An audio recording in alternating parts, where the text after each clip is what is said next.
William Jeffrey Griggs II. Thank you. All right, and good morning. Today is the date scheduled for a show cause in this matter because you also have not continued to make your payments after your discharge from probation, sir.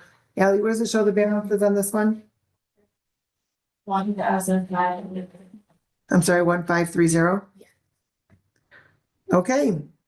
And sir, your total had been 1,325. Did you make any payments? Did not. You didn't make one payment. I haven't had a job. Pause. While you're on probation, sir, did you make a payment? No. Oh, interesting. If I may, Mr. Griggs, explained that his health has been very bad. He's had 5 hospitalizations since then. He's got congestive heart failure, among other things. Hasn't been able to work at all. Approximately 4 years. He's reapplied for disability, and he does not. Essentially, he's supported by family and his fiance. He has a small amount of money that he can apply, There's no talking in court. and his to make a pledge that he believes that the help of his fiance and her tax refund, that she should be able to clear balance by March. But he is, if you provide records, he was just released from another hospitalization in September. Is that correct, sir? And so they said his health is in very poor condition, and this is not an intentional violation of his probation. It's just he had no ability to raise the money to pay. So we asked the court to give him some additional leeway, I should say.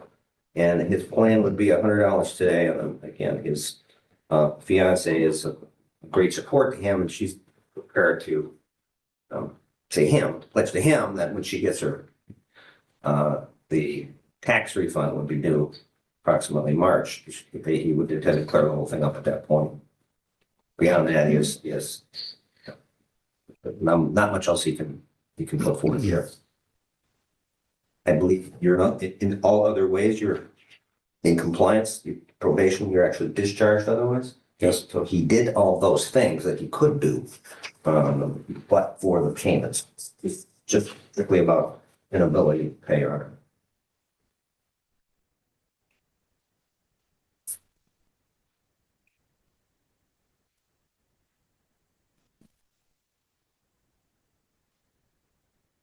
Well, and surprisingly, sir, you weren't brought forth on a probation violation for non-payment.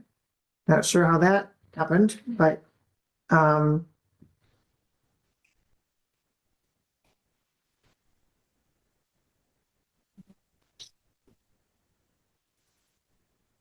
is your client pleading guilty to the show cause, counsel? What is it that he's intending to Yes, do? you are.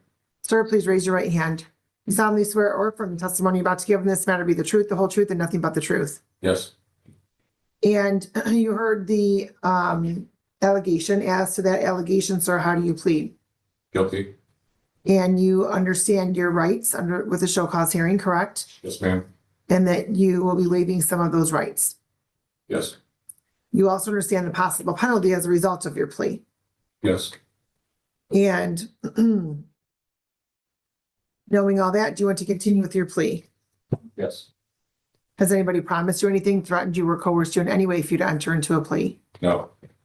Okay. Sir, I can, so counsel, if you can please voir dire your client. Yeah, Mr. Griggs, you acknowledge that you were convicted of crime, I believe it was operating while visibly impaired in this court in sometime in 2023. Yes. That you were sentenced, part of your sentence was probation. Correct. And one of the conditions of probation was to pay fines and costs, and you failed to pay those fines and costs. Yes. And you dispute the amount, I believe was $1,530 is still owed? Yes. Sorry, is that No, I correct? do not. You do not dispute that. Your Honor, pass on. The court is also satisfied the plea is knowing, voluntary, and factually accurate. The court will accept your plea to the show cause. And sir, I can appreciate that you have health issues and that you have some challenges for working. So my question is this: if your challenges for working are so significant that you're not able to work, your when did you apply for disability previously? Sometime last year, Your Honor.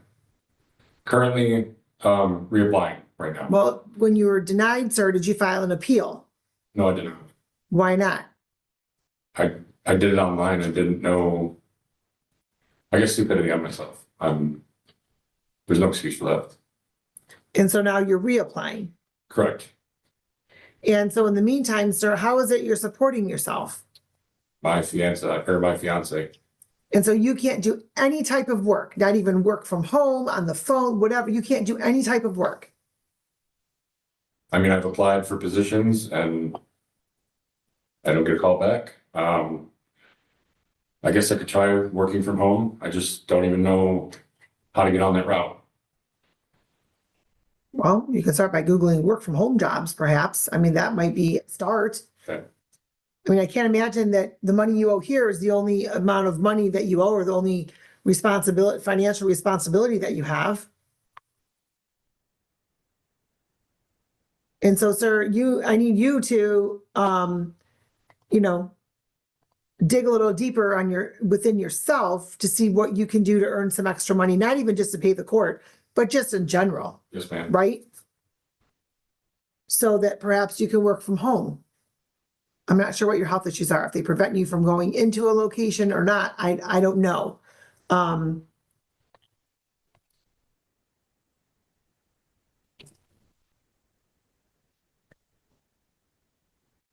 court's going to order $100 today. And then can you commit to $50 per month? Yes, ma'am. Can you begin that December 12th? Yes.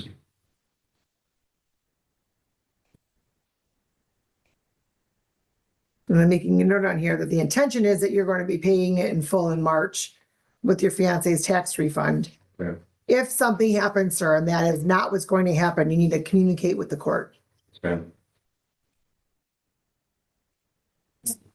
All right, stop at the window, please, and you can make your payment. Thank you. This is the date and time set for sentencing for you. Okay, counsel, are you wearing a pullover? I'm sorry. Are you wearing a pullover? Or is it a suit jacket? Oh, that's a jacket? Okay, I couldn't tell. It looked as though it was a pullover. Okay. No, you're okay. All right, and sir, your name for the record, please. Go back to. All right, today's the date scheduled for sentencing in this matter on your client's plea to an amended charge of improper possession of a weapon, firearm. And counsel, did you have an opportunity to review the report and recommendation with your client? Yes, I have, Judge. It's factually accurate, correction, deletion. Okay, And Judge, if I may say it on behalf of my client, of course. he does appreciate the fact that this was a reduction. Initially, it was a felony. He's above the age of HIDA, so he was allowed to plead misdemeanor. It's my understanding he has no prior criminal record. If he does not use illicit drugs, I would ask the court to just consider one of the recommendations. Understanding that once he's complied with everything, he could be, his probation term could be half of the original term. I believe it's asking for 18 months probation. And I would just ask the court if the court would allow 1 year probation. I don't believe this act is actually going to be repeated. This court will never see him again. I understand that he has to come to gun safety class, possibly in the decisions class, and he's been fully cooperating with the court and with me, Judge. Nothing further. Okay.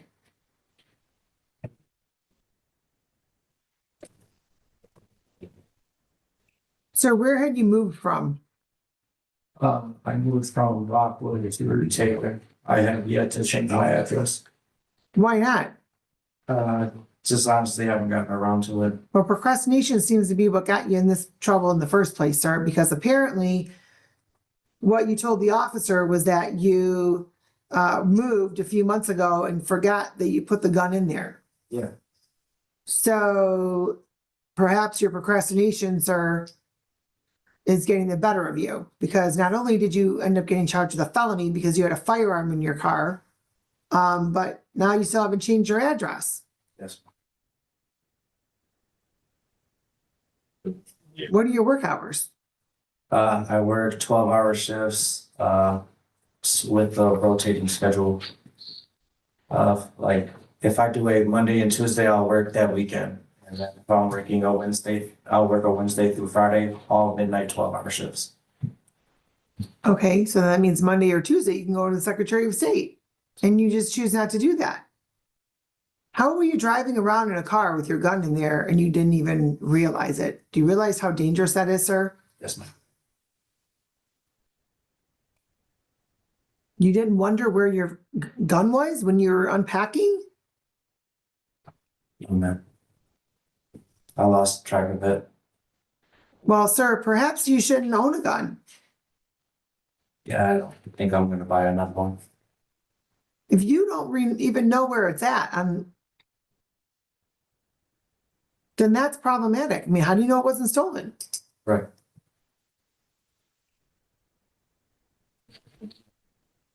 All right, the court, after hearing from counsel, hearing from Mr. Baxter, reviewing the report, the recommendation, reviewing the police report, the court does find that there is reasonable grounds to depart from MCL 769.5. The court is going to order the following sentence. Well, I'm sorry, the court does find the following sentence to be in the best interest of justice, to be reasonable, proportionate to the seriousness of the matter, taking into account the circumstances surrounding Mr. Baxter and the legislative guidelines. So this is a serious offense. And your counsel is correct. You did receive the benefit of your attorney and the prosecuting attorney working out a fair resolution for you, sir, in the fact that you don't have a felony on your record. This will be a misdemeanor. But given that, the court wants to make sure that you are taking the time that you need to go through your conditions of probation, and you're not rushing through them. So the court's going to maintain the 18 months probation. Your client can request early discharge at the 9-month mark, and I'll go over that in just a short bit. You're not to violate any criminal law of any of government. You're not to leave the state without the consent of the court. You are to report truthfully to your probation officer as often as your probation officer may require, in person, writing, or virtually. You're to notify your probation officer immediately of any change in address or employment status. You're not to possess any weapons, firearms, ammunition. The rehabilitative goal for that condition is so that it will maintain the safety of the public. You are to participate in a making decisions class. The rehabilitative goal for that condition is so that you can further understand the consequences of poor decision making, hopefully preventing something like this from happening again. The court will also order that you are to participate in a gun ownership safety class. The rehabilitative goal for that condition is to further understand the dangers and laws associated with firearm ownership and use. Any questions regarding those conditions? Better run. All right, I just wanted to confirm what the fine was on this one. It's a $100 statutory fine, $100 screening assessment fee, $900 supervision oversight fee. That's $50 a month at 18 months. And since you're eligible for early discharge, up to half of that could be waived. $300 for the cost of prosecution, crime victim assessment fee of $75, justice system assessment fee of $50 for a total of $1,525. You did post a bond of $1,000, sir. Do you have any other money to pay today? Not really, man. Okay, let me just clarify something for you, sir. So less the $450 leaves a balance of $1,075. So do you have an extra $75 to pay today? Yes, ma'am. Okay.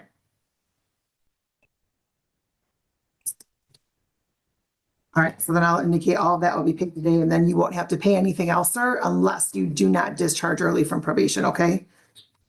As I did state, you are eligible for early discharge as long as all the following have occurred.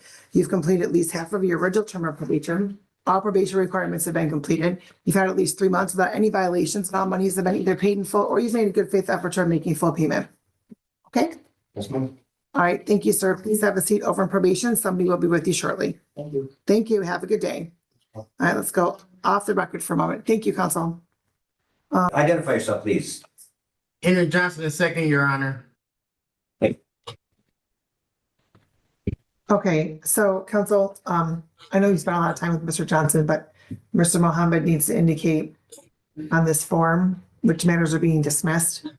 So just when we're done with it, if you want to take it back in to do it, so we can, Didn't realize it was an issue, Your Honor. It was yes. a- So he has on here, it says pleading guilty to retail fraud second, but he doesn't have on here what's being dismissed.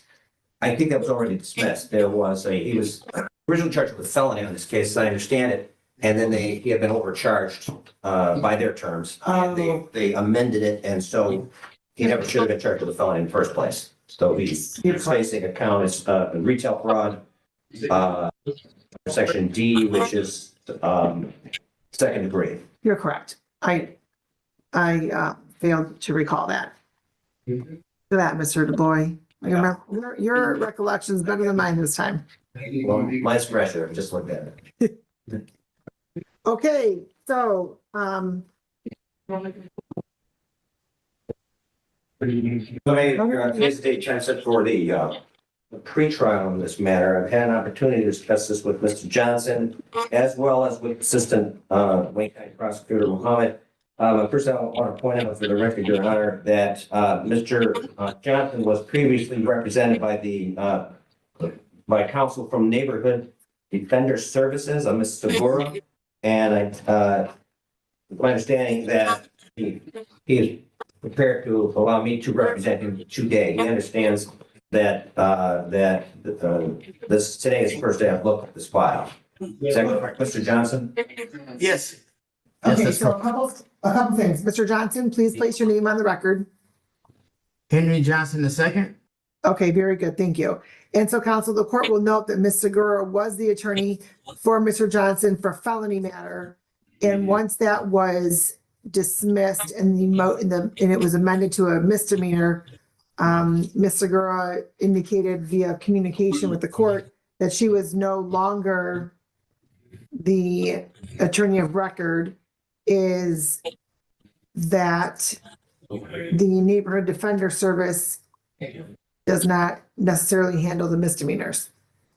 And so Mr. Holmberg, I believe, represented Mr. Johnson October 16th. Whereby we adjourned it to today's date because Mr. Johnson apparently had some other cases to resolve. And so the court will note that yes, Mr. DuBois is representing Mr. Johnson today as he is the MIDC attorney at the court today, and that Mr. Johnson's indicated his consent as such. Thank you, Your Honor. Thank you. And so counsel asked to the resolution today. As to the resolution today, Mr. Johnson appeared plead guilty to the charge that I just described, 750.356D, retail fraud, second degree.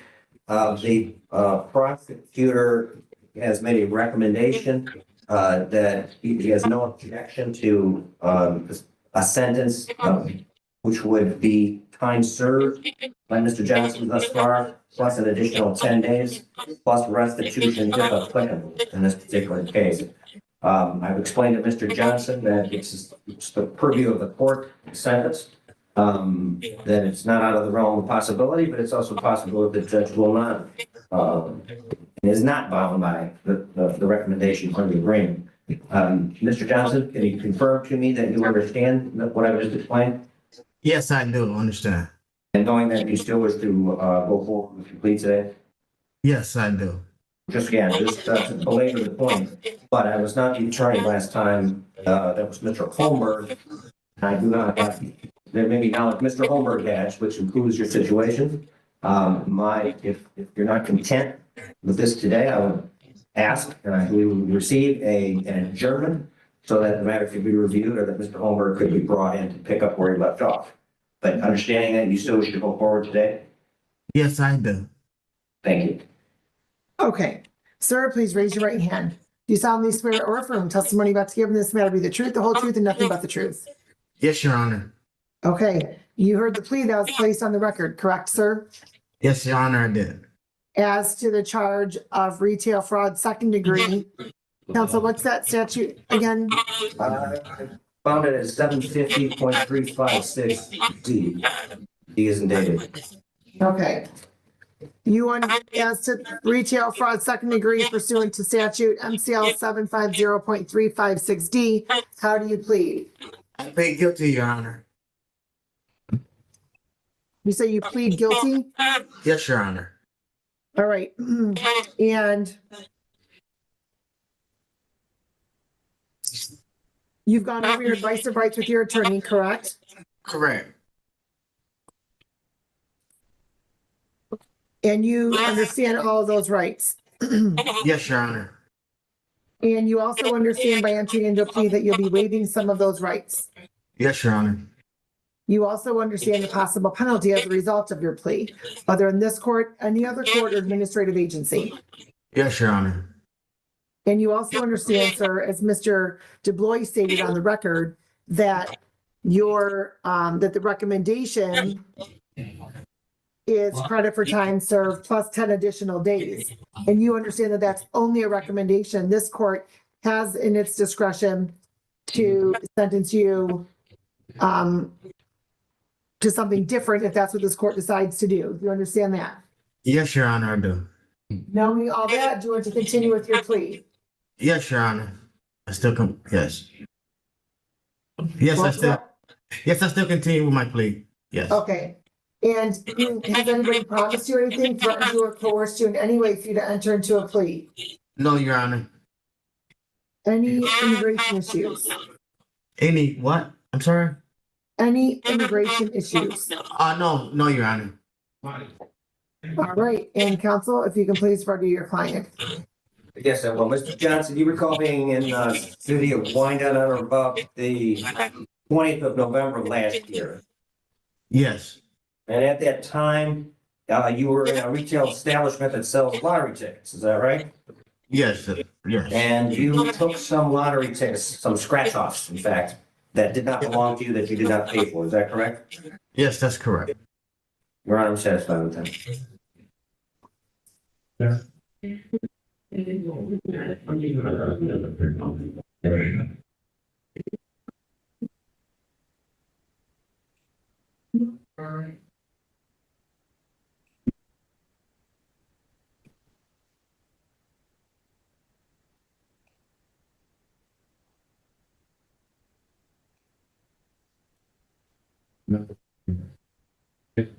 I'm just pulling up the statute, counsel, to make sure that we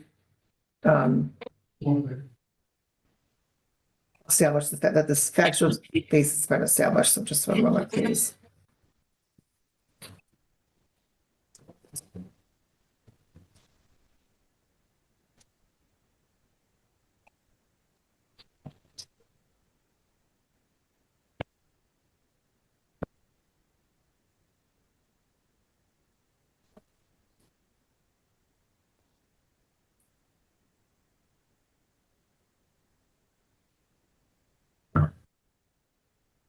All right, and the value of that was between $200 and $1,000?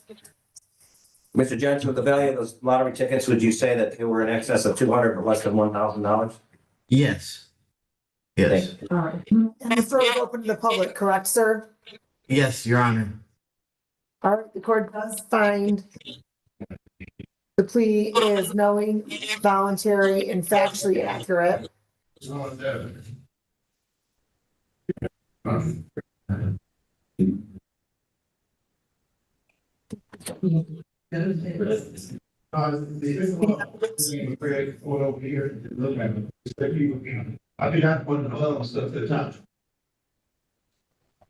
Counsel, you asked me for sentencing. Yes, Your Honor. Okay, and what would you like the court to know? Well, I think it's already pointed out here, Mr. Johnson was overcharged, admittedly, the prosecution, has admitted that and had reduced it, so he faced a felony charge when that was improper, I would say. He has admitted what he did. Again, it's some lottery tickets, not, wasn't a holdup, or pick anybody up, nothing like that. So the other point being, he's been locked up, again, there's some question about this. Mr. Johnson believes he's been locked up since the 8th of September. The prosecutor was unable to confirm that. He has a different date, September 15th. September 15th. Again, Mr. It's Johnson. possible, Counsel, I'm sorry to interrupt you. It's possible that Mr. Johnson was in custody September 8th because he has a matter in the 23rd District Court. So it's possible he was in custody on that matter and then brought before this court on the 15th. However, in fact, I believe that is what happened because the matter in 23rd District Court in Taylor is September 7th. So your client was in custody on another court's matter. Nice, dude. And he was in custody at Wayne County Jail. They zoomed him in for an arraignment because the warrant in this matter had been signed and entered into lien back in 2024. All right, that's still, yes, that makes more sense. The information that the prosecutor had was a bit off. He had a later date. We believe that would be correct. So he has been locked up for almost 60 days so far. So the prosecutor on this case, he's familiar with this case, and in his opinion, this would be an adequate sentence to address justice in this matter. I think that should carry some weight here as well. So I'd ask the court to adopt the recommendation of the prosecutor case. Sir, what's happening with your felony matter in the 23rd District Court? It's still pending, Your Honor. I go to trial in December, I believe December 13th, but it's still pending, so. Okay. Well, let's do this little exercise, shall we, sir? 2016, the city of Riverview, you were charged with burglary, and then it shows as though you were then pled to breaking and entering without permission. Then it shows dismissed from that. So I don't know if you successfully completed probation on that. Do you recall? Yes, I recall. So is that what happened?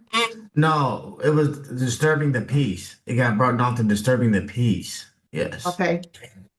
All right. What about your warrant out of the 33rd District Court for misdemeanor larceny, retail fraud, third degree? It shows bench warrant was issued. Have you handled that matter? No, Your Honor, I haven't. Okay. And then we have 33rd District Court, April of 22, pled guilty to retail fraud, third degree. Then we have also in the 33rd District Court, May of 22, retail fraud, third degree, pled guilty. It looks as though on April 28th, you were sentenced to fines and costs only. I done jail time for that. And that, sir, I'm not done. And then on May 22nd, you received 55 days credit for the other one. Then there was also another one, larceny, less than $200. You pled guilty on that one in 22. And then you had a retail fraud dismissed. Looks like that was a global resolution. Then in 21, you pled guilty in Livonia in the 16th District Court, retail fraud, third degree. And then had another one dismissed, apparently by way of global resolution, it appears.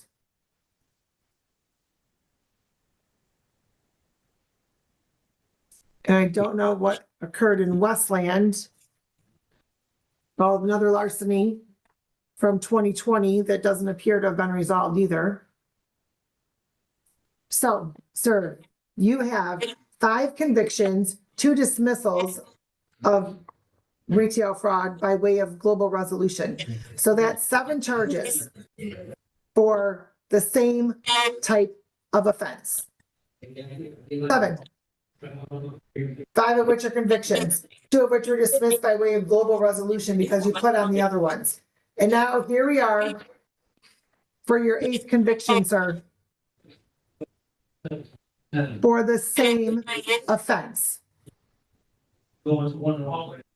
And I hear that it indicates that that the prosecution thought that it was, sufficient for you to serve 60 days, just about 60 days with an additional 10 days. However, This offense, sir, is a misdemeanor punishable by imprisonment for not more than 1 year or a fine of not more than $2,000. This court does not find 70 days to be an appropriate sentence in this matter when you're looking at 1 year in jail and you have 5 prior convictions for the same offense. You're going to get it together, sir.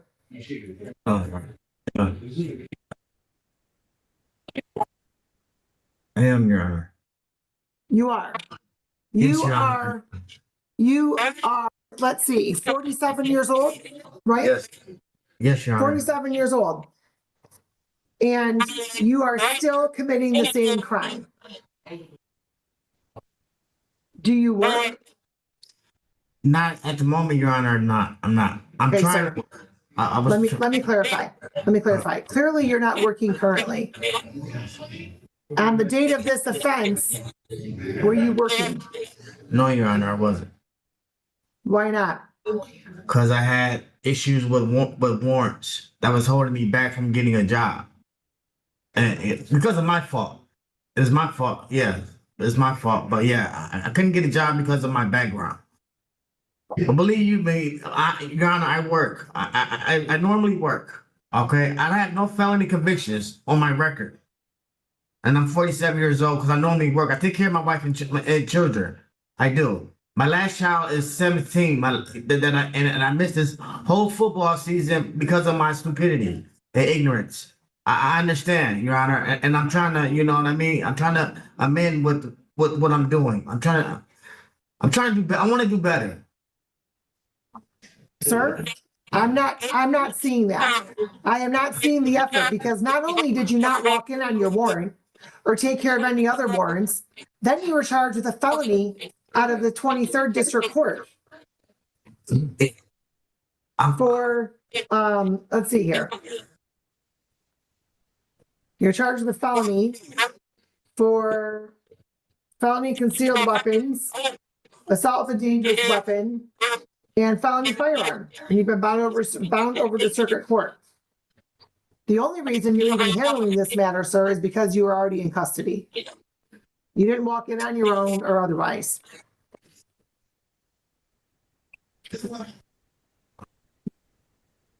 Sir, if you're not working, then you can't go in to some place of business and take items that do not belong to you. I understand. Right? It may be a victimless, in air quotes, crime because nobody is physically injured.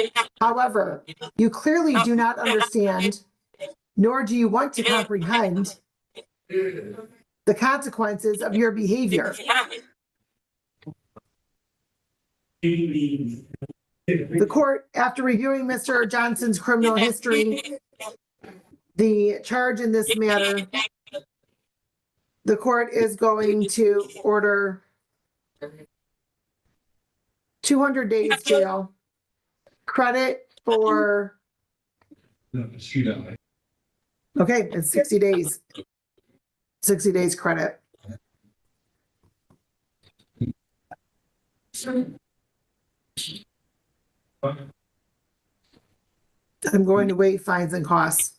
So 200 days jail, sir, 60 days credit.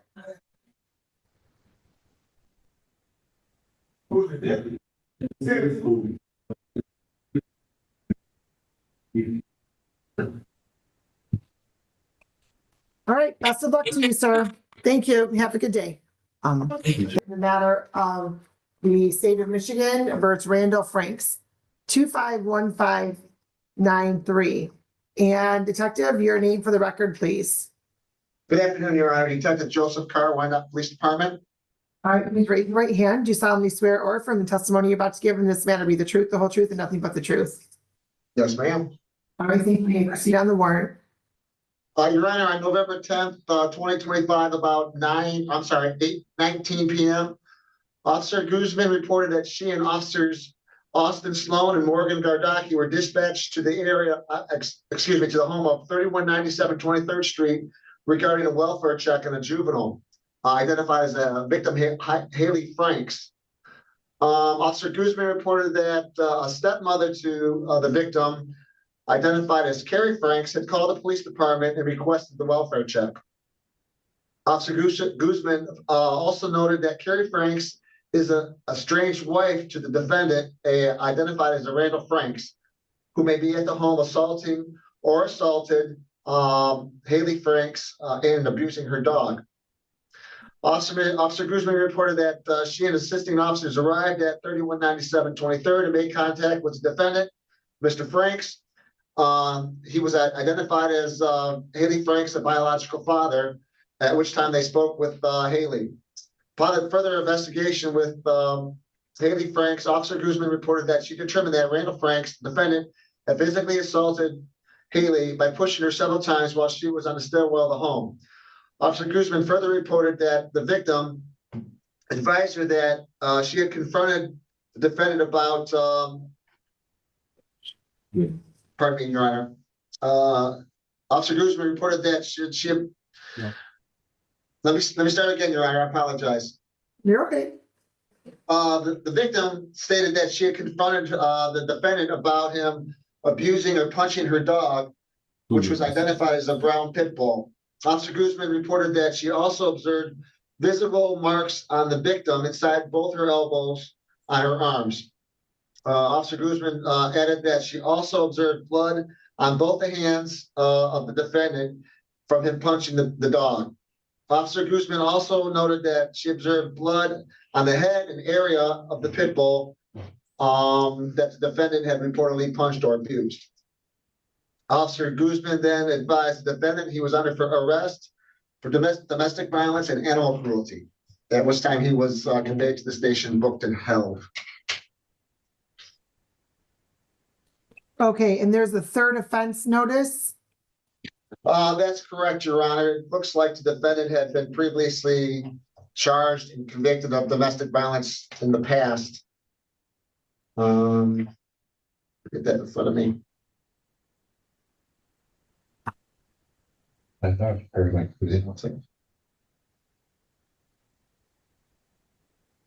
Yes, that's correct, Your Honor. It looks like September 12th, 2016. And then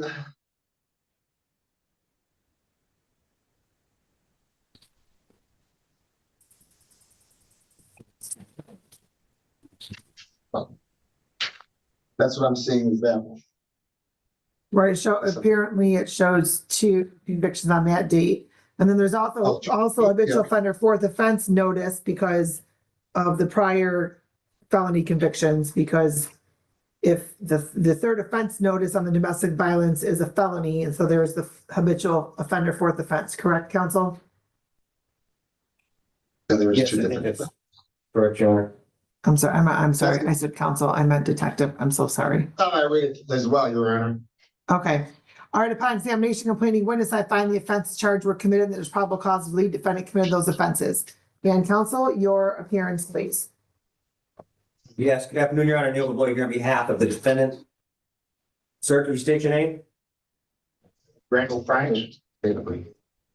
Randall Franks. Thank you. All right, and good afternoon, counsel, as to the arraignment. Yes, my client waives formal reading and stands accused of the charges. The court will waive the formal reading. Sir, you do have the right to have an attorney. If you cannot afford one, you could have one appointed to represent you. In fact, you've spoken to an attorney today, is that correct? Yes, ma'am. The court has also signed the petition order for appointed attorney for felony matters as well. You have the right to be presumed innocent until proven guilty beyond a reasonable doubt. You have the right to have a trial by a judge or by a jury. You also have the right to remain silent. Anything you say orally or in writing may be used against you in court. Do you understand those rights, sir? Yes, ma'am. The court's going to enter a plea of not guilty on your behalf. Schedule this matter for probable cause conference on November 20th, 10 a.m. Counsel asked to bond. Yes, as to bond, my client advises that he's a longtime Wyandotte resident. He was gainfully employed in the construction industry, works for a company called Custom Work Construction, if I got that right. He's not currently on probation or parole. He's never intentionally missed a court date. I think there was an incident where he was unavoidably was either, again, he was either hospitalized or he was in another court presence, but he did not intentionally enter his court date at his recollection. So taking those things into consideration, Your Honor, I ask the court to set a reasonable bond.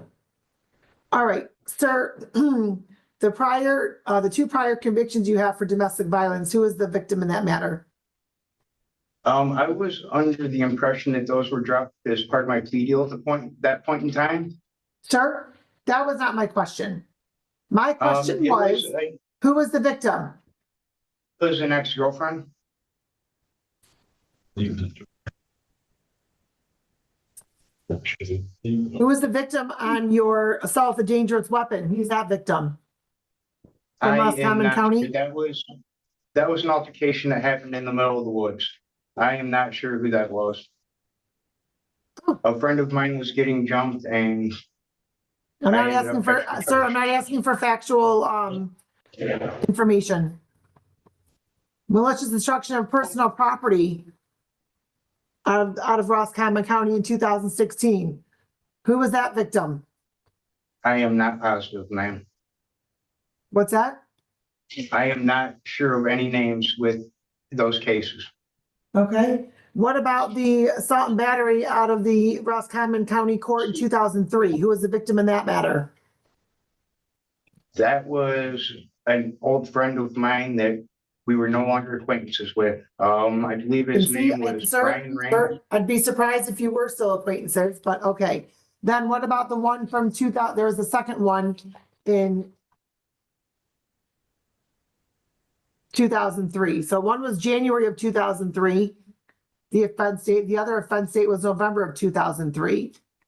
You were originally charged with a felony weapons offense and pled it down to a misdemeanor assault and battery. Who was the victim in that matter?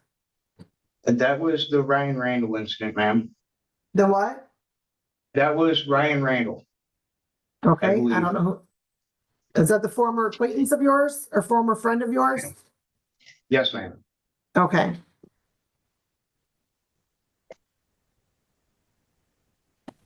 And how long have you been downstate here, sir?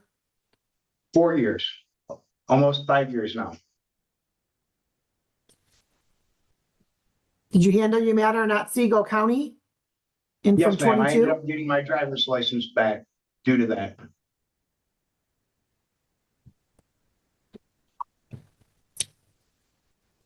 And Haley's mom, where is Haley's mom? She lives in St. Helen, Michigan. Okay, so is there a custody order between the two of you? I had full physical custody. As far as I know, Haley should be going to live back with her mother. Is that by court order? No, that was a decision made prior to the argument we had.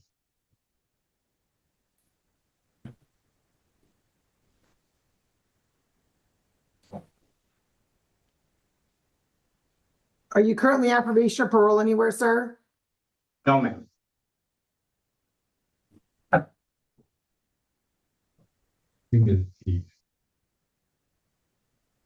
What?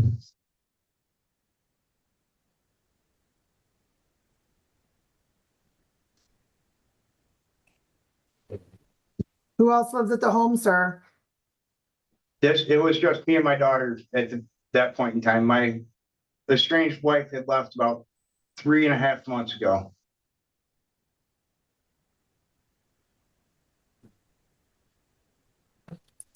If you're to test right now, sir, what's in your system? Marijuana?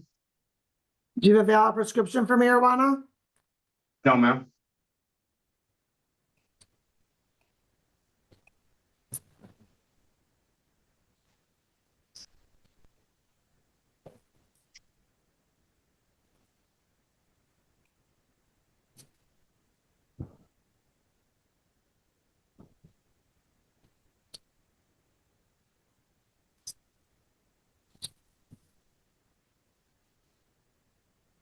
Detective, did Miss Franks have to go to the hospital? Did she have any medical treatment? No, Your Honor, she did not seek any treatment for any injury sustained. But as far as I know, Your Honor, that defendant does have custody of Haley. And as he stated earlier, that the biological mom is about 3 hours away.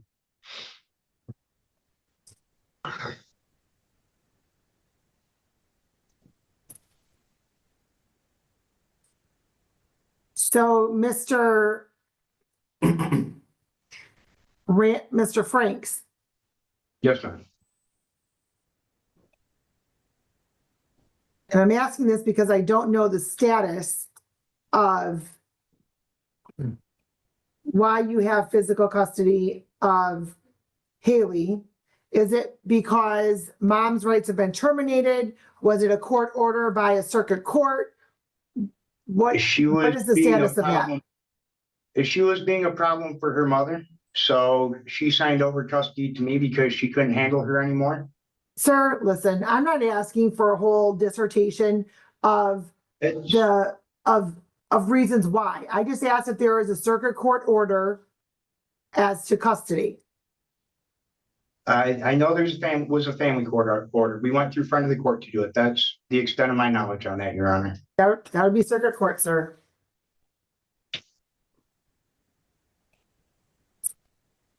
Then yes, there is.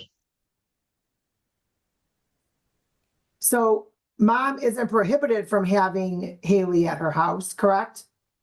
Correct, she is not. Okay.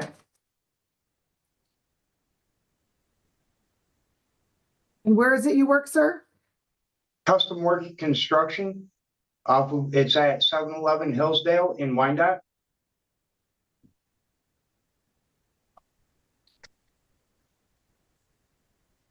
Other than your daughter's dog, are there any other dogs at the home? No.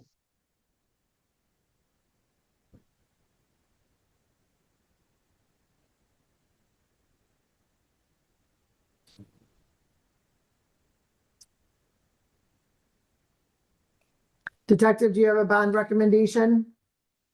After reviewing the defendant's criminal history, I do, and some of the violent natures of some of his offenses, I would recommend $1,000 bond and no contact with the victim and or any witnesses or possible witnesses in the incident.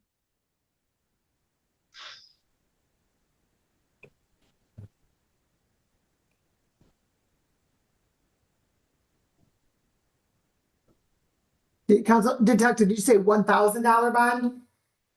Yeah, $1,000 cash bond, Your Honor, 10,000, 10%.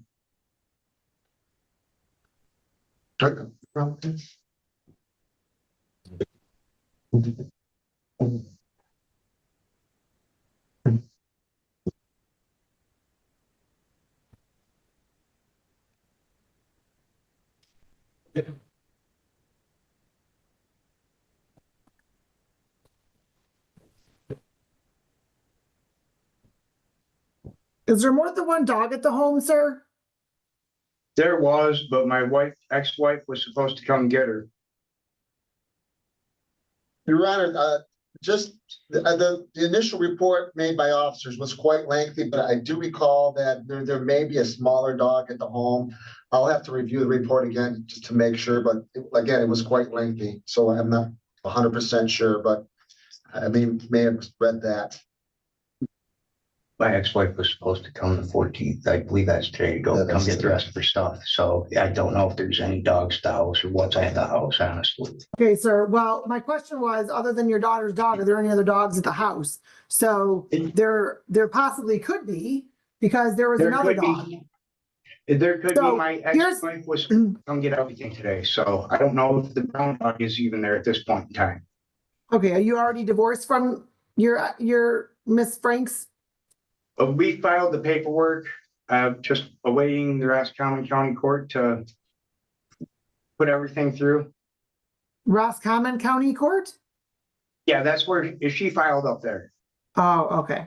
All right. So she's still your wife, sir, until a judge assigned that to say otherwise.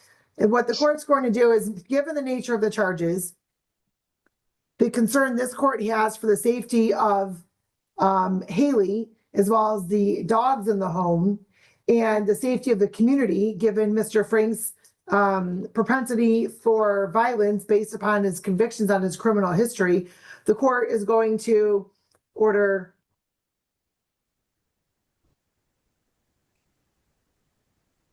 a $50,000 10% bond with the following bond conditions. You're to have no contact with Haley Franks. That's phone contact, text message, email, social media, third party, anything of the like. Zero contact with Haley. You're not to return to the home at 3197 23rd Street unless she's moved back in with her mom at St. Helens, in St. Helens. You're to have no contact with the prosecution witnesses. You are allowed one visit to the property to obtain personal belongings as long as you're accompanied by a police officer. You're not to possess or consume any alcohol or drugs unless prescribed. You're not to possess or have access to any firearms or weapons. Do you have any, sir, at the home? No. Do you have access to any? I'm sorry? No. You are not to be released without a Wayne County Jail GPS and alcohol tether, and you're not to have contact with any dogs or other animals. Do you have any other animals at your home, sir? If my current wife did not come get her birds, there were 2 parakeets there last I knew. Okay, But she well, hasn't got most of her things, so. well, those all have to be removed. You can't have those, you can't have access to those. Okay. We'll see you back next week. Thank you. Have a good day. Thank you, Your Honor. We're on the matter of Wendy Correa, 25657. On behalf of Wendy Corey, please state your name, miss. Wendy Correa. Thank you. All right, and good afternoon. I apologize for the delay today. And today is the date scheduled for probation violation. Your client is on probation for her plea to resisting and obstructing as well. I'm sorry, attempt resisting and obstructing and operating while intoxicated. Your client was sentenced August 12th of this year, and it's alleged that your client violated probation by having a diluted sample on September 26th, positive for alcohol September 29th, positive for alcohol and diluted on October 7th, and positive for alcohol October 20th. Counsel? Your Honor, I've reviewed these allegations with my client. She's prepared to accept responsibility for these violations of the conditions of her probation. And she has some things she'd like to say to the court, but she moved at this stage is prepared to accept responsibility and plead guilty. All right, please raise your right hand. Do you solemnly swear or affirm testimony about to give in this matter be the truth, the whole truth, and nothing but the truth? Yes, I. Okay, and you have heard the allegations, ma'am, correct? Yes. As to those allegations, how do you plead? Good. You've gone over your advice of rights for probation violation purposes with your attorney, correct? Yes. And you understand all of those rights. Yes. You also understand by entering into a plea that you'll be waiving some of those rights. Yes. And you understand the possible penalty as a result of your plea, whether in this court, any other court, or administrative agency. I do. You understand the recommendation in this matter is for you to continue and complete all terms of probation, serve 5 days jail, 45 days on the alcohol after your jail sentence, and intensive outpatient. Do you understand all that? Yeah. Knowing all that, do you want to continue with your plea? Yes. Has anybody promised you anything, threatened you, or coerced you in any way for you to enter into a plea? And counsel, if you can please party your client. Yes, I will. Ms. Correa, you recall being sentenced in this court for 2 misdemeanor charges, Yes. and you were given certain probation restrictions. Yes. Part of those were to not consume alcohol or something to test one, you call that. And there's a report from the probation department that on 9/26, you produced a sample that the sample was diluted. I think there was an indication that extra fluids were being taken in to try to keep the test. You correct that? Yes? And then on 9/29/25, there was a test that came back positive from alcohol. Do you admit that? Yes. And likewise, on the 7th of October, there was another positive test for alcohol. You admit that? Yes. And also, that may have been diluted. And then, I can't hear you, ma'am. Yes. and then the fourth, allegation is that on the 20th of October, once again, during a random test, we tested, positive for having consumed alcohol in violation of your probation conditions. So, Yes. Your Honor, satisfied with that? The court is also satisfied the plea is knowing, voluntary, and factually accurate. The court will accept your plea to the probation violations, indicate technical violations 1 through 4. And counsel as to the recommendation. Yes, let's look on the positive side here. Ms. Correa has no prior criminal history. She was otherwise in compliance with her requirements, except for one very important one. She obviously has some issues controlling her consumption of alcohol in spite of the court order. However, she did, as I said, she was otherwise in compliance. She attended the family, she went to the man course. She's a member of the community. She's a medical assistant with a local hospital. She's got at least 8 years doing that job. She supports two minor children. She has taken steps. She's she's in a program with Great Lakes Psychology. And Is that yes? Yes. that would involve substance abuse counseling. Is that something you just recently started? It's recommended through probation. I signed up with Stroller for my anger management class December 13th, and Ms. Stroller recommended to start the substance abuse after we finish the anger management class. So having said all that, Your Honor, Ms. Correa, I think it's somewhat deserving of the benefit of the doubt. She's struggling with this. I think that the jail may be a little harsh and ask the court to consider suspending that, holding that in abeyance at least, or not applying it. And the other recommendation with regard to inpatient, she's concerned that if she is ordered into an inpatient program, this will affect her employment as well as her ability to care for her minor children. So if the court were to consider that, then the inpatient would be a bit of a hardship on her. So, Okay, maybe I may have misspoken. I don't think I said inpatient. I thought I said intensive outpatient. Oh, very well, Your Honor.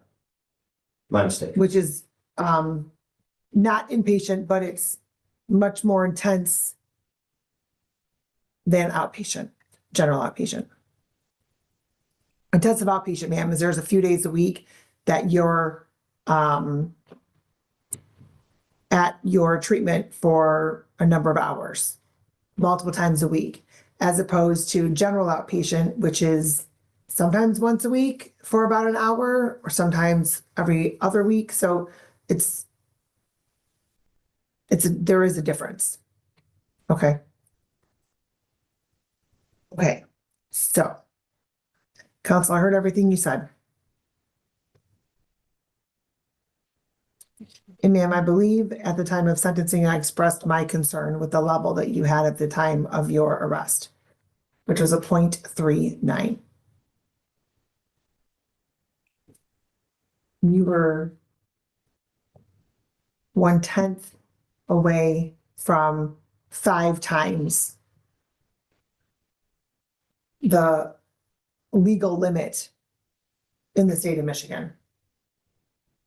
And by legal limit, it doesn't mean you can legally drink up until that limit, right? That's the limit by which you're presumed to be intoxicated.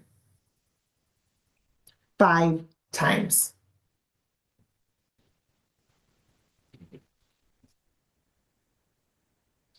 I recall when I was reviewing your file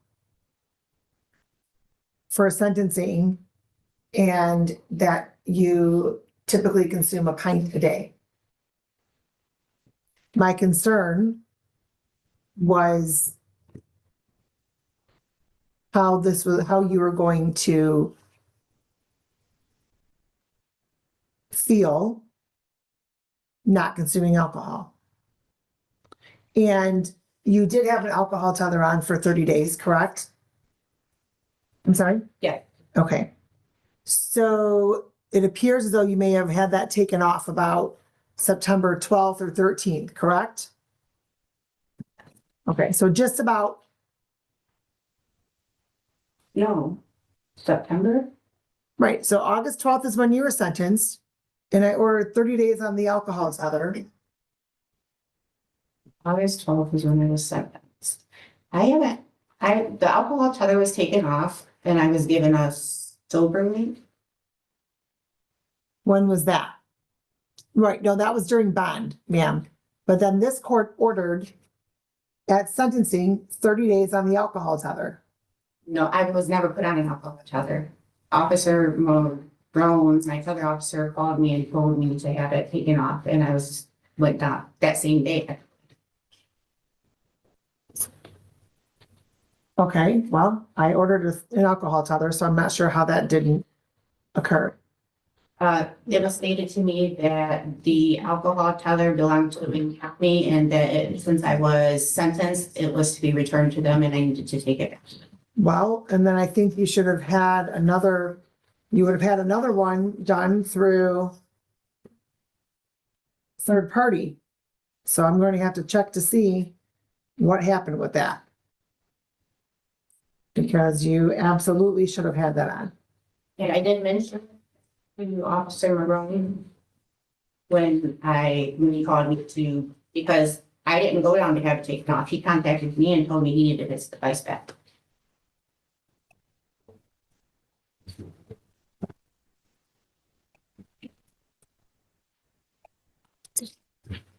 Okay, so, ma'am.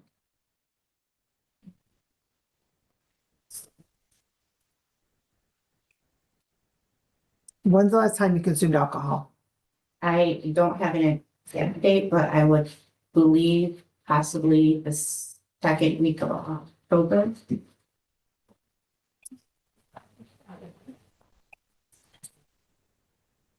Well, would it be perhaps after October 20th No, when you tested positive for alcohol? I mean, would October 20th be the last day or the day before that you drank alcohol? it would have had to have been before then.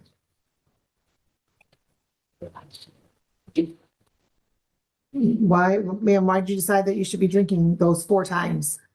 Sorry, yeah. It's not an excuse, but I was threatened by my property management company with eviction notice. My rent was less than a week late, and I got served papers stating that there was going to be court laws and I was going to have to be evicted, and I had a mishappen judgment. 4 times? That was leading up to I was having a rough time. Well, ma'am, consuming the alcohol isn't helping it, is it?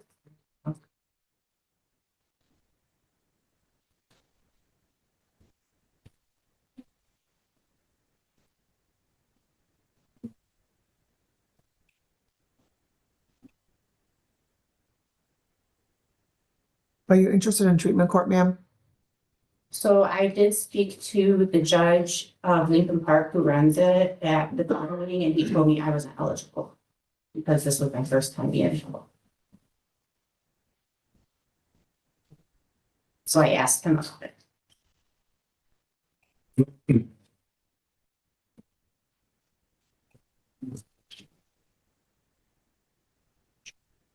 How many fan meetings have you attended? I've attended every month since I've started. So August, I think I missed the August one because I was with Natalie at the end of August. So I've done September and October. And then I think the third one is Thanksgiving, but I think they're doing it next. No, it is next one. Yes. Okay, here's what the court's going to do, ma'am.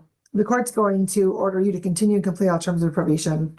The court's going to order $50 probation violation. The court's going to order 5 days jail. The court's going to order 45 days alcohol tether after you complete your jail term. And then you are to immediately start the ball rolling with IOP. involved with LSU. So you would check with your current treatment to find out if they offer IOP. Otherwise, you can communicate with Natalie and she can give you some agencies that conduct IOP.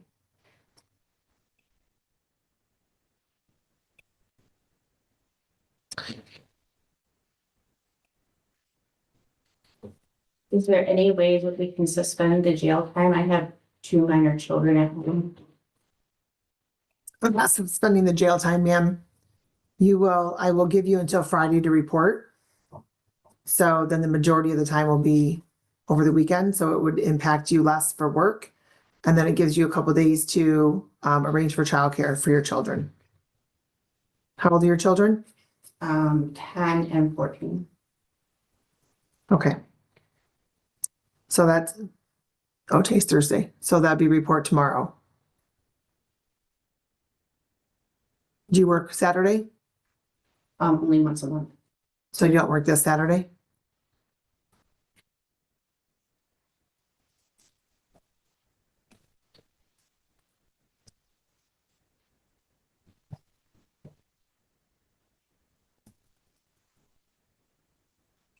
Okay, have a seat with Natalie and somebody will be with you shortly.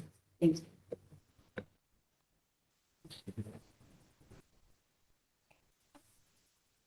Okay, I don't know.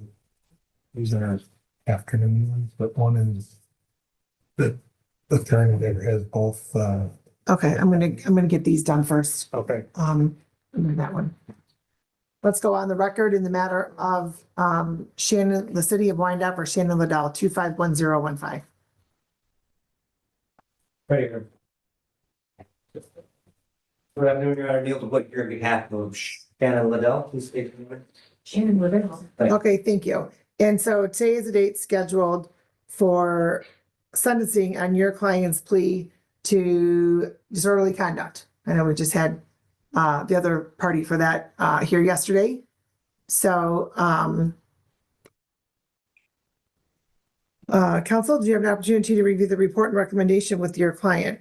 Yes, I have gone over this with Ms. Liddell, and she advises that it's accurate, without need of any corrections. And also reviewed the recommendations, which seem appropriate under the circumstance. She's prepared to be so sentenced.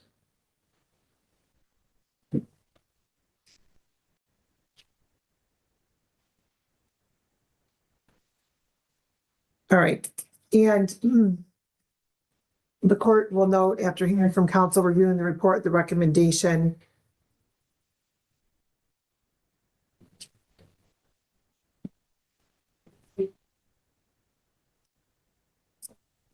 that there is reasonable grounds to depart from MCL 769.5. The court will also note the following sentence to be in the best interest of justice, to be reasonable proportionate to the seriousness of the matter, taking into account the circumstances surrounding Ms. Liddell and the legislative guidelines.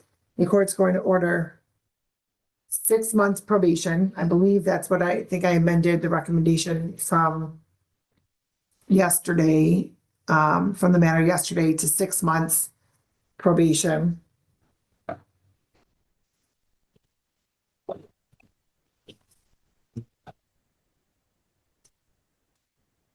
And the court's going to order that you're eligible for early discharge. You're also eligible under 771.1. And you're not to violate any criminal law of any of government. You're not to leave the state without the consent of this court. You are to report truthfully to your probation officer's office, the probation officer may require in person, writing, or virtually. You're to notify your probation officer immediately of any change in address or employment status. You are to attend a making decisions class. The rehabilitative goal for that condition is so that you can further understand consequences of poor decision making. And as I told the individual yesterday, right? Next time, somewhere else. All right.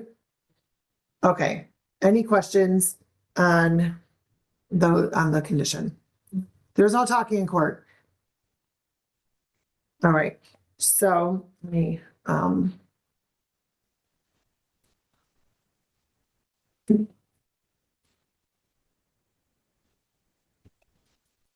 okay, I'm just trying to work backwards just so I can make sure it's the same as, the other individual.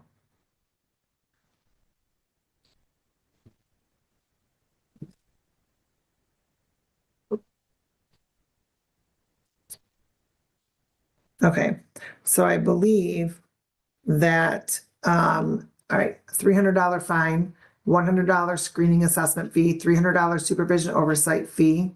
That's $50 a month at 6 months, and since you're eligible for early discharge, up to half of that could be waived. $300 cost of prosecution, crime victim assessment fee of $75, justice system assessment fee of $50, for a total of $1,125. You did post a bond, we can apply the bond, and you can set up your payment plan through probation, okay? As I did indicate, you're eligible for early discharge as long as all the following have occurred. You complete at least half of your original term of probation. All probation requirements have been completed. You've had at least 3 months without any violations. All monies have been either paid in full or you've been in good faith effort toward making full payment. Okay? Thank you. Have a good day. Stop over at probation. Somebody will be with you shortly, okay? Thank you. All right. We're on the record in the matter of Stephen D. Gregorio, 241102A.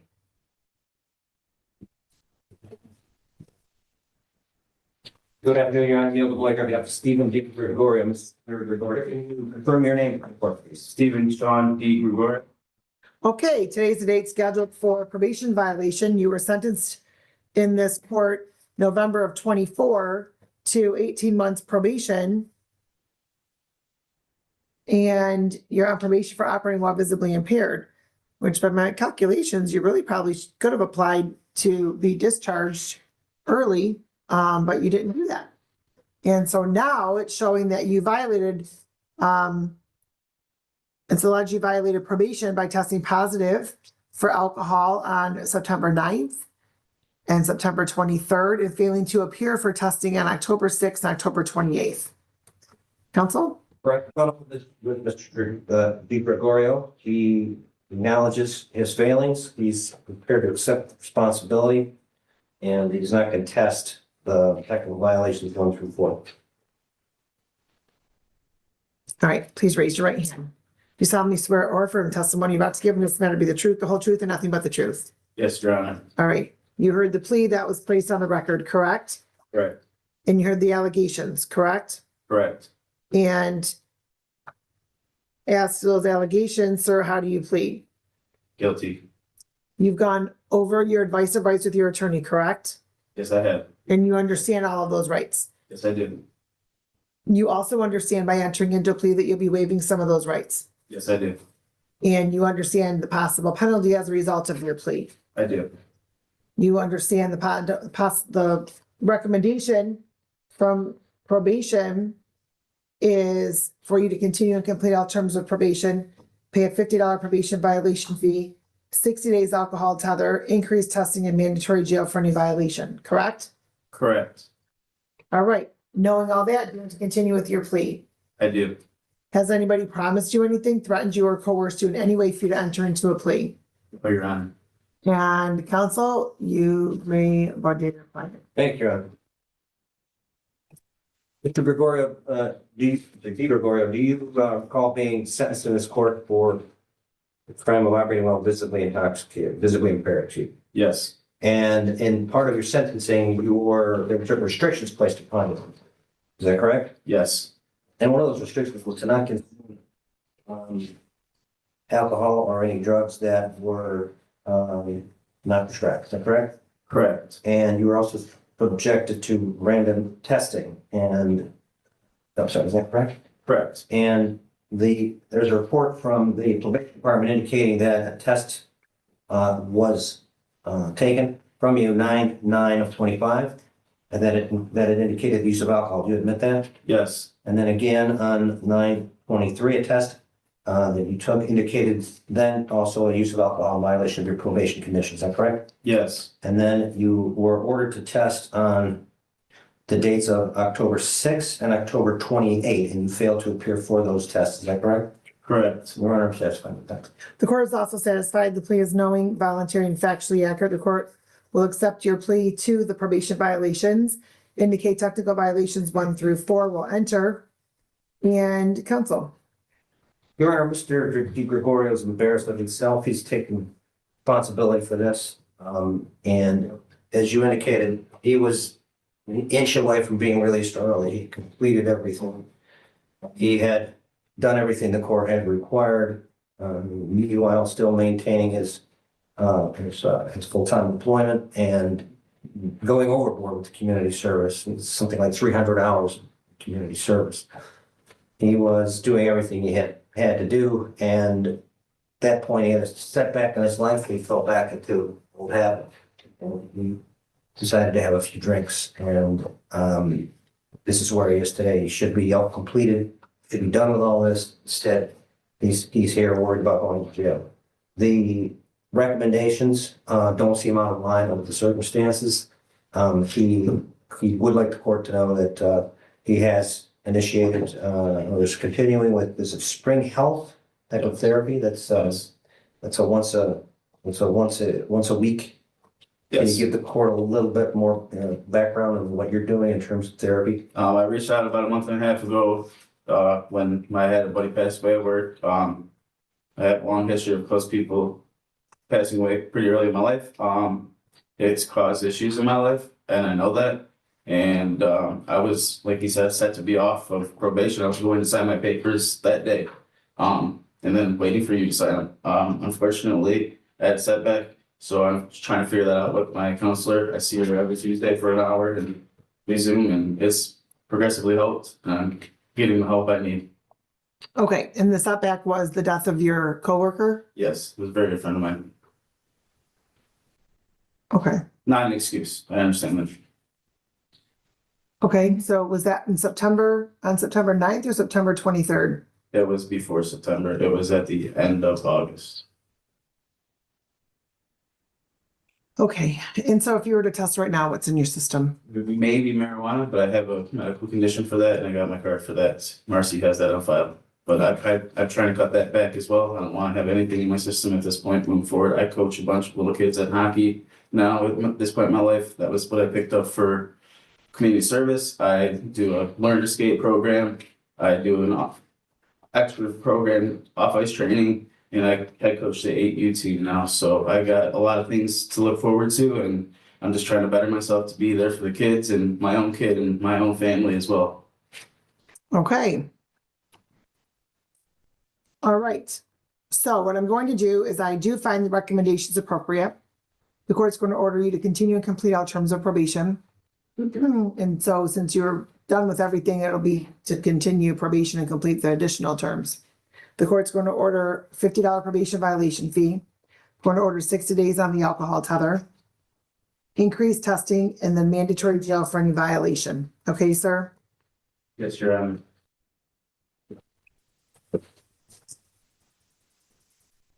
Now.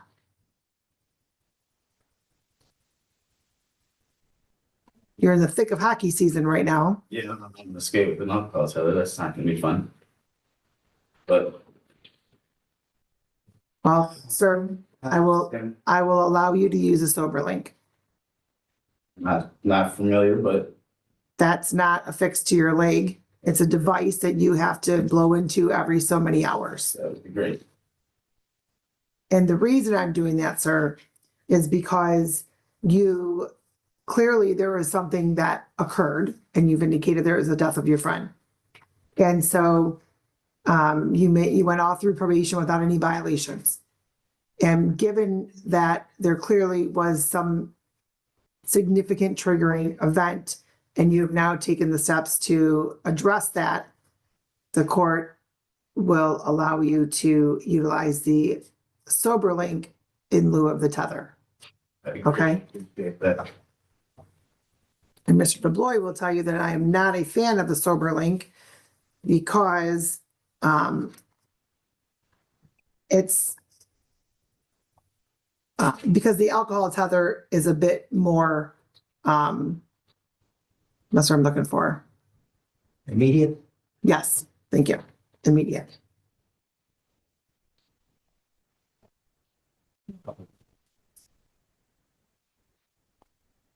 We'll increase your testing in the mandatory jail for any violation.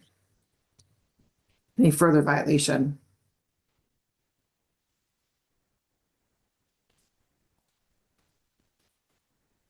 All right, sir, stop over at probation, see Miss Marcy, and then she'll give you your next steps, okay? Thank you very much. Have a nice day. You as well, thank you.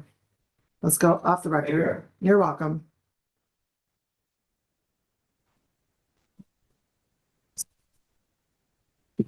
Today is the date scheduled for the arraignment pretrial. We've been waiting a little bit for you, so I'm glad that we're handling this now. So counsel, as to the arraignment, and when I say a little bit, counsel, I know that you indicated you're going to be late, since August of 24. No, understood, Judge. May it please the court, for arraignment purposes, defendant will waive the formal reading stand. You humbly request court to enter not guilty plea on his behalf. The court will waive the formal reading, enter a plea of not guilty for purposes of the arraignment, and ask the pretrial counsel. Judge, I've had an opportunity to pre-try this matter with the fine prosecutor seated with this courtroom here today. There's been an offer in which the original counsel plea would be dismissed and my client would plead to the added and or amended count of driving while license suspended in the first. Certainly, my client wishes to avail himself of this offer. Okay, sir, please raise your right hand. Do you solemnly swear or affirm testimony about to give in this matter be the truth, the whole truth, and nothing but the truth? Yes. And you heard the plea that was placed on the record, correct?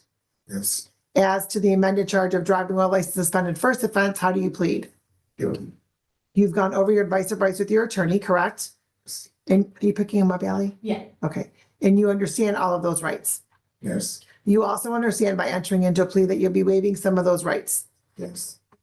And you understand the possible penalty as a result of your plea, whether in this court, any other court or administrative agency, Yes. any immigration issues? No, Judge. Has anybody promised you anything, threatened you, or coerced you in any way for you to enter into a plea? No. All right, and you still want to continue with your plea? Yep. Okay.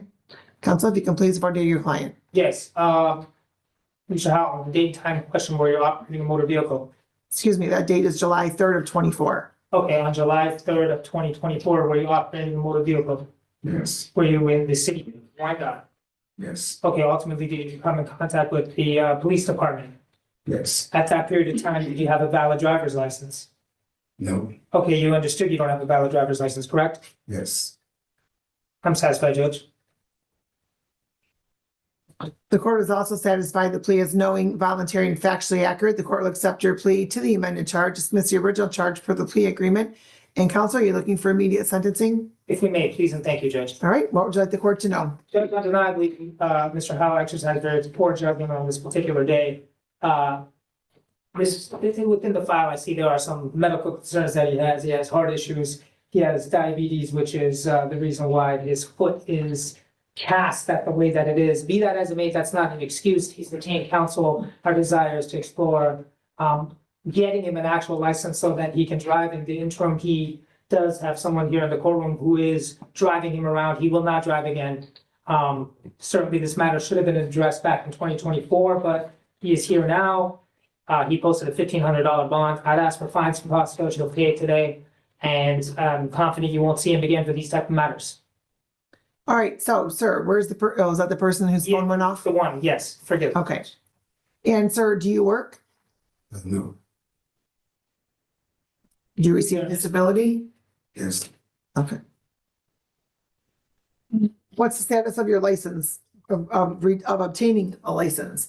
Judge, it's, may Okay, I apologize. It's currently revoked.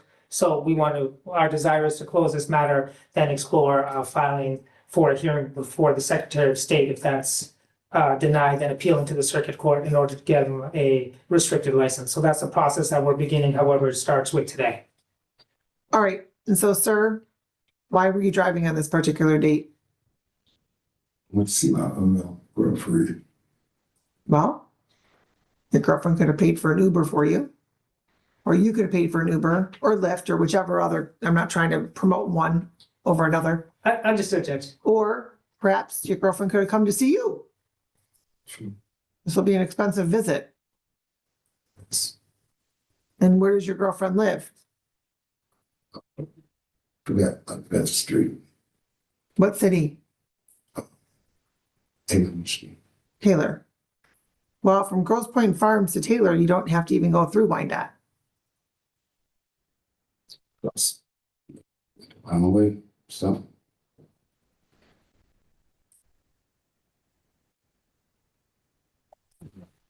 Okay.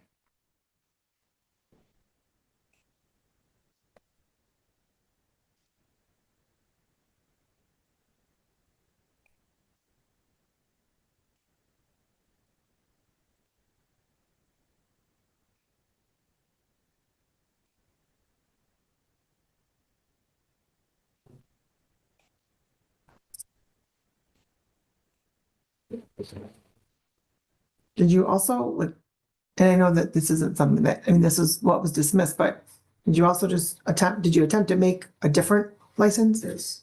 Okay, Judge, he had gone online and, there's a number of different advertisements of people with correcting their credit and license and all these other things. And then have the exercise court judgment, that's not how it works, so that's why he has us. We're gonna make sure that he gets his license the correct way.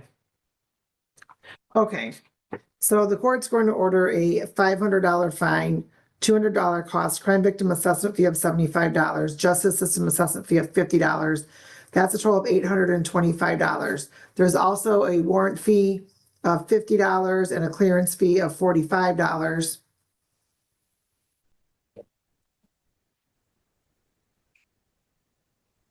I believe the total is $920. Yes, Judge, he has a $1,500 bond, so that will be paid today. Yes, all right, we can apply the bond. And sir, just stop at the window to make sure that we have your current address so that the balance, when it does get, oh, hold on, who's Dwayne Howell? Is that the person that came with you?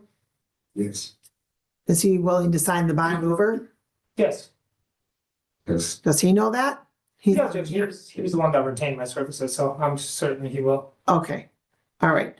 Well, then make sure that we have Mr. Dwayne Howell's current information, sir. No driving. No driving. Okay, people are tired of paying money to the courts. Stop driving, you won't have to do that. All right? Thank you so much, Judge. Good luck to you. Have a good day.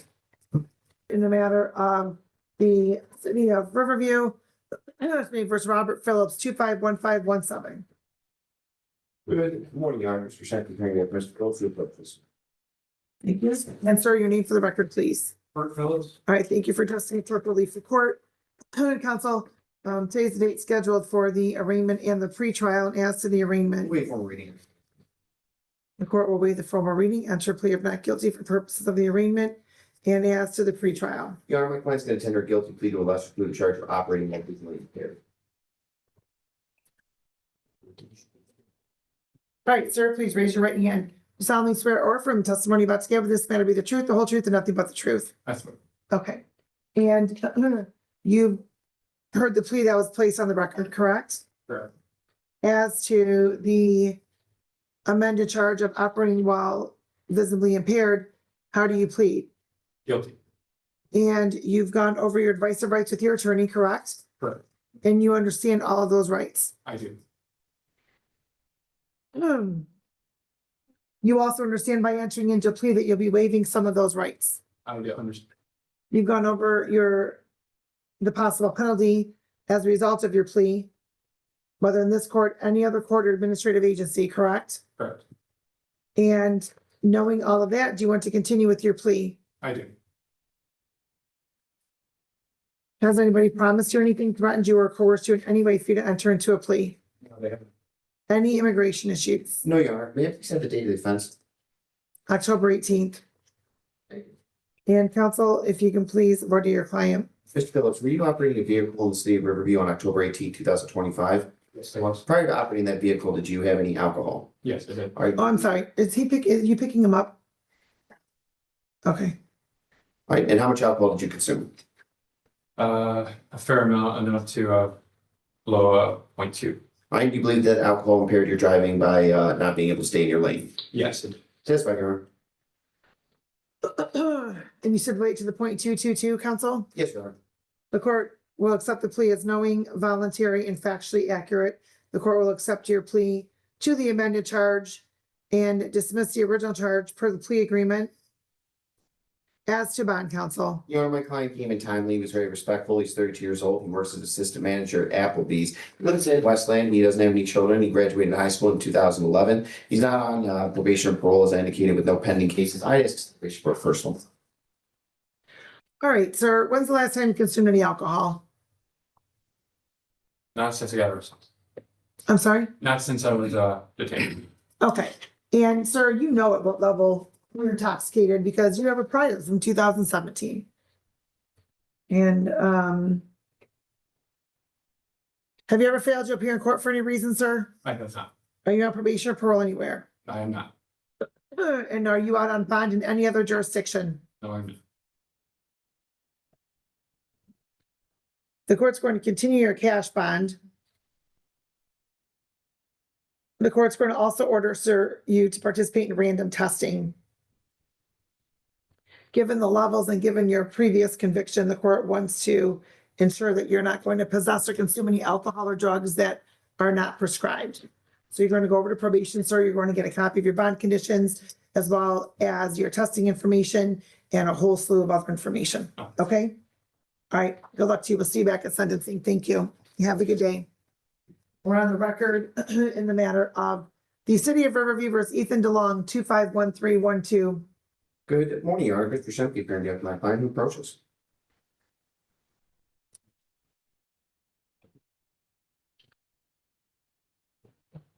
All right, and sir, your name for the record, please. Ethan John Long.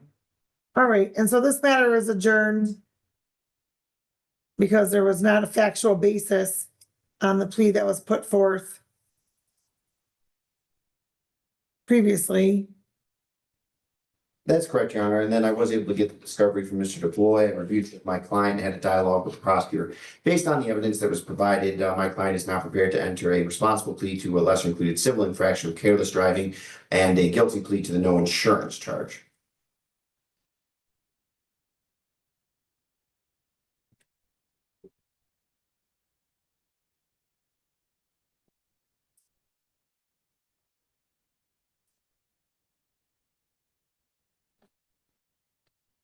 Okay, sir, please raise your right hand.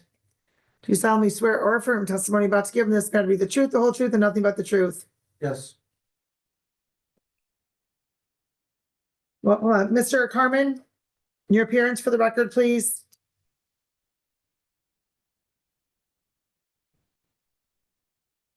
Mr. Carmen.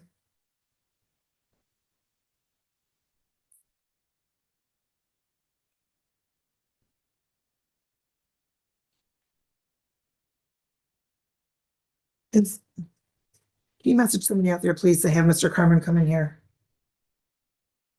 Mr. Carmen. Michael A. Carmen, P 73824 on behalf of the prosecution, Your Honor. Okay, and so on the matter of Mr. DeLong, did you speak with the victim in this matter? I did, Your Honor. I don't think his account of what happens matches the evidence, which I've reviewed, the video and the photographs. That's why I'm offering a civil infraction. Okay, and so there's not any request for restitution then? Okay. No, Your Honor. All right, sir, please, did I swear you in? Yes, Your Honor. Okay, and so you heard the plea that was placed on the record, correct, sir? Yeah. As to the amended charge of careless driving, how do you plead? Responsible. As to the amended charge of no proof of insurance, how do you plead? Guilty. Responsible or not responsible? Then, Judge, I believe it's a no insurance, Mr. Oh, I'm sorry, that was saying as charged, okay. Oh, Sorry, I've white all over this thing here. As the no insurance, sir, how do you plead, guilty or not guilty? Guilty. And you've gone over your advice of rights with your attorney, correct? Yes. And you understand all of those rights? Yes. You also understand by entering into a plea that you'll be waiving some of those rights. Yes. And you also understand the possible penalty as a result of your plea, whether in this court, any other court or administrative agency. Yes. You understand that there could be some additional sanctions from the Secretary of State. Yes. Knowing all that, do you want to continue with your plea? Yes. Has anybody promised you anything, threatened you, or coerced you in any way for you to enter into a plea? No. Any immigration issues? No, Your Honor. All right, and counsel, if you can please write to your client as to the no insurance. I'd like to direct your attention to August 28th, 2025. If you operating a vehicle in the city of Riverview, and at the time you're operating without any insurance on it, correct? Yes. Satisfied, Your Honor. All right, did you pick him up on him? Okay. All right, the court is also satisfied the plea is knowing, voluntary, factually accurate. The court will accept your plea to the amended charge of careless driving and to the no insurance charge. And counsel, you're asking for immediate sentencing? Yes, Your Honor. And what would you like the court to know? Your Honor, my client's not on probation or parole. He doesn't have in mind a knowledge of any significant prior criminal history. He is gainfully employed. He has a valid driver's license. Judge, in this circumstance, I'd ask you to be admonished with cost and fines and if necessary, payment plan. Thank you, Your Honor. Sir, do you have valid insurance on your vehicle now? I do not. I'm getting ready to sell it. Okay, and how did you get here today, sir? I got dropped off. Are you for sure you got dropped off? No, I drove. That's what I thought. Okay. So, sir, you've already gotten in trouble once for driving without insurance. Why do you keep driving without insurance? I'm getting ready to sell the vehicle. That doesn't answer my question. You continue to drive without insurance. As mundane as you may think it is, as ridiculous as you may think it is, I don't know if you do or not, that this is a crime. The state of Michigan says it's a crime, sir. Yes. You have to drive a vehicle with insurance. If you get in an accident, insurance is supposed to help the other person if there's injuries or damage or whatnot. Right. Okay, or even yourself. So every time you're driving a vehicle on the road without insurance, you're risking a whole lot of financial liability, sir. I understand. But you seem to not care because you seem to keep driving without insurance. I will get it as soon as possible. Well, sir, this is from August 28th, and you still don't have insurance, and we're 3 months later. I can get it today if you need. Well, it's not about me needing it, sir. It's about you needing it to legally drive a car. Yes. If you can get it today, why haven't you gotten it over the last 3 months? Financial issues. I can pull it out of my rent money and get it today.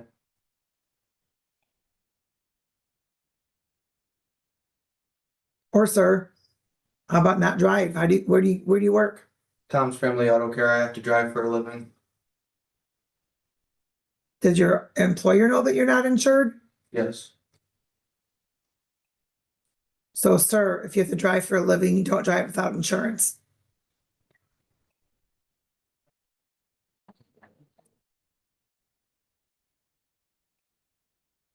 So I'm not sure how you're going to get insurance today without your vehicle, because you can't drive that vehicle out of this parking lot not having it insured. I can do it online. Okay. The court's going to order a $200 fine, $100 cost, crime victim assessment fee of $75, justice system assessment fee of $50, for a total of $425 with a no insurance. $200 cost from the careless driving, for a total of $625. So given that you're going to go pay your insurance today, how much can you pay per month? What day of the month works best for you? I can do $100 a month.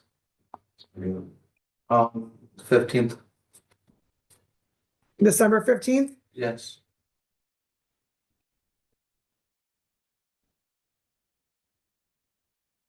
Do you like giving money away, sir? No. Then stop driving without insurance, because that's what you're doing. You're giving your money away to the court.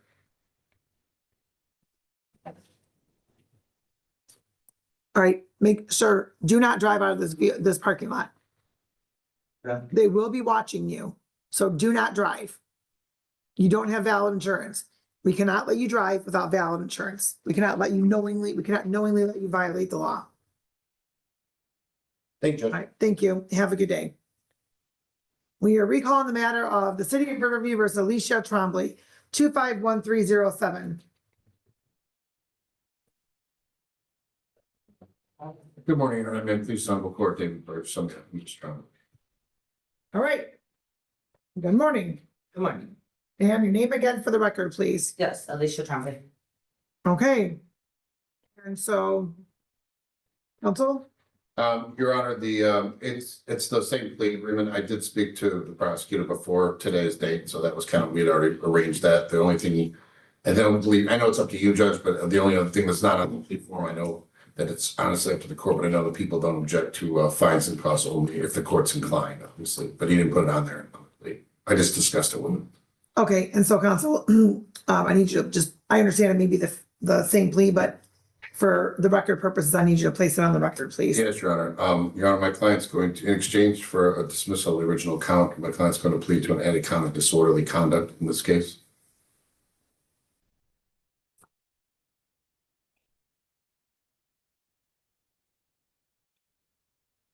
All right, and so, ma'am, please raise your right hand again. Do you solemnly swear from the testimony about to give in this matter be the truth, the whole truth, and nothing but the truth? And you heard the plea that was placed on the record. Yes. And as to the amended charge of disorderly conduct, how do you plead? Good. You've gone over your advice of rights with your attorney, correct? Yes. And you understand all of those rights. Yes, I do. And you also understand by entering into a plea that you'll be waiving some of those rights. Yes. You've gone over the possible penalty as a result of your plea, whether in this court, any other court or administrative agency. Yes. Knowing all of that, do you want to continue with your plea? Yes. Has anybody promised you anything, threatened you, or coerced you in any way for you to enter into a plea? No. Any immigration issues? No, Your Honor. Counsel, if you can please vote to your client. Mr. Carmen? Just a moment. Sure. Mr. Carmen?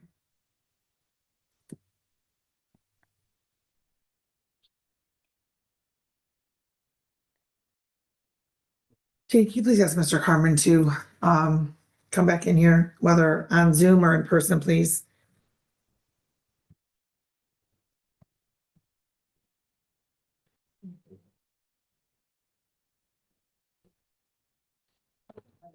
Michael A. Carmen, P73824, that's prosecution.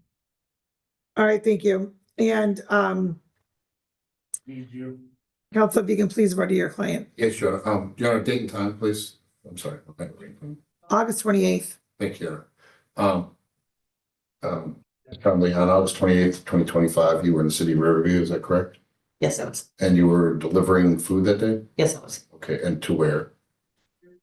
To a To where? To a daycare center? daycare. Okay, and at the daycare center, there you removed a stroller that didn't belong to you, is that correct? Yes, I did. Okay.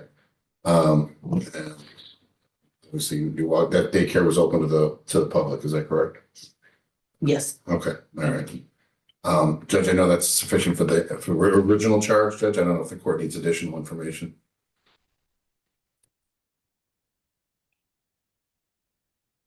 The court will accept the plea as knowing, or I'm sorry, counsel, Mr. Carmen, are the people satisfied with that factual Yes, Your Honor. basis or no? People are satisfied. The court will accept that plea as knowing, voluntary, and factually accurate and dismiss the original two charges per the plea agreement. Ma'am, your attorney worked out a really good deal for you because quite honestly, I'm not sure why somebody would steal a stroller that doesn't belong to them and then resell it on Facebook. So counsel, I think for those reasons, I need to not go with immediate sentencing today and set this matter for sentencing. Oh, okay, Your Honor. There's a little bit of extenuating explanation of what we can deal with that at sentencing, Your Honor. Oh, you can go ahead and tell me now. Your Honor, when my client was present at the scene, there was a variety of clothes and strollers, and they appeared to be for donation purposes. She asked somebody at the daycare if those items were allowed to be taken, and she took one of the items, not realizing that the person probably didn't have authority to say anything about it, but there were a bunch of items out for sale. Judge, she delivers there all the time. They know who she was. She actually met with the police officer in this case and handed the stroller. So it's kind of a weird set of circumstances. I see the courts look, and I understand that it's a weird set of circumstances, which is why we ended into a plea instead of setting a trial date. But I'm just saying, Judge, it was a little more extenuating than her trying to just secret the cart out of the daycare. So I'm just letting the court. So. Okay, well, and the court would also think that if she is somebody that's been there and delivers there frequently, that, you know, especially having the stroller have the name of the child still on there might be a clue that that was not up for that, but we'll address that at sentencing. Okay. Okay, thank you. Thank you, Judge. All right, bond and conditions are continued. Please stop over at probation, then you can coordinate that with your schedule. Thank you, Judge. All right,